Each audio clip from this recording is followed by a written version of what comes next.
Hello बच्चों, let's read the question. Special unwinding enzyme that breaks hydrogen bond between two strand of DNA is A.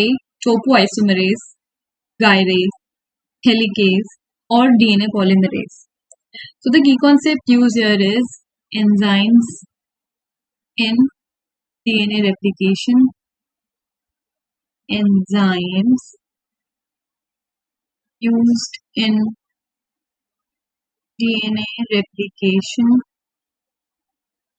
Okay, and हम one by one करके इन सारे enzymes का function देख लेते हैं. Right, तो let's start with topoisomerase. So topoisomerase का क्या फंक्शन है? टोपोआइसोमेरेज जो है ये क्लीव करता है आपके DNA, cleaves the DNA strand. ठीक है, डीएनए की स्ट्रैंड को क्लीव करता है by two provide torsional stress relief. ठीक है, अनबाइंडिंग में हेल्प करता है.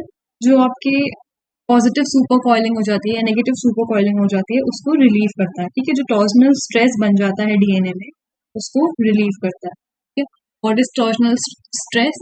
Let's suppose this is a normal DNA. Now एक तो ये स्ट्रेस हो सकता है कि डीएनए बहुत ज्यादा रिलीव हो गया. ठीक है, या फिर एक ये स्ट्रेस हो सकता है कि वो बहुत ज्यादा कॉइल्स उसमें आ गए. तो अगर ज्यादा कॉइल्स आ जाते हैं तो we call it positive super coiling, and coils अगर कम हो जाता है we call it negative super coiling. तो इस सब को रिलीव करने के लिए we need topoisomerases. Topoisomerase cleave कर देते हैं डीएनए की या तो एक स्ट्रैंड को, वो दोनों स्ट्रैंड्स को भी क्लीव कर सकते हैं. जो टाइप 1 टोपोआइसोमेरेजेस होते हैं वो किसी एक स्ट्रैंड को क्लीव करते हैं, एंड जो टाइप 2 आइसोमेरेज होते हैं वो दोनों स्ट्रैंड को क्लीव कर देते हैं. Suppose this is the DNA strand, topoisomerase यहाँ पे एक्ट करेगा. ठीक है, एंड स्ट्रैंड को ब्रेक कर देगा. ठीक है, so it cleaves the DNA strand. Why? To relieve torsional stress. Torsional stress. Okay.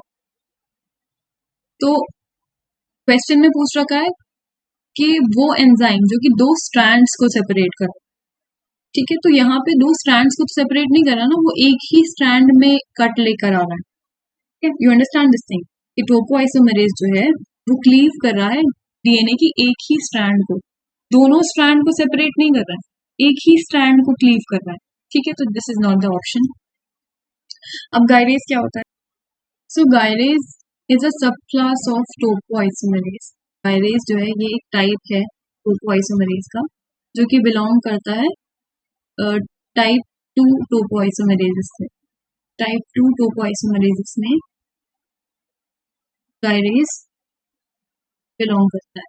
ठीक है, जनरली बैक्टीरियाज में प्रेजेंट होता है. तो इसका फंक्शन भी सिमिलर होता है कि डीएनए के स्ट्रैंड में ब्रेक करता है. जो डीएनए का स्ट्रैंड है वहां पे ये ब्रेक लाएगा.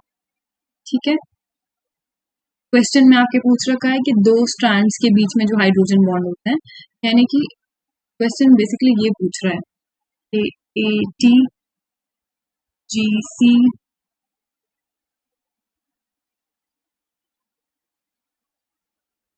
ये जो आपका डीएनए के दो स्ट्रैंड्स होते हैं उनके बीच जो हाइड्रोजन बॉन्ड होते हैं उनको कौन ब्रेक करता है?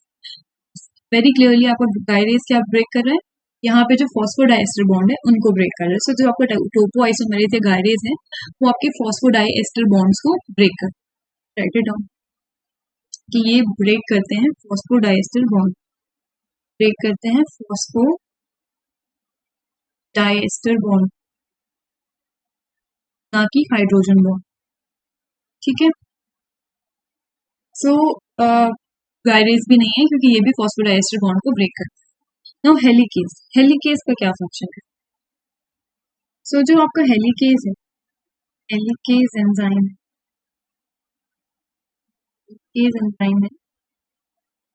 ये अनवाइंड करता है डीएनए को एंड रेप्लिकेशन फोर्क बनाता है RF. ठीक है, तो ये अनजिपिंग में हेल्प करता है एंड कैसे करता है?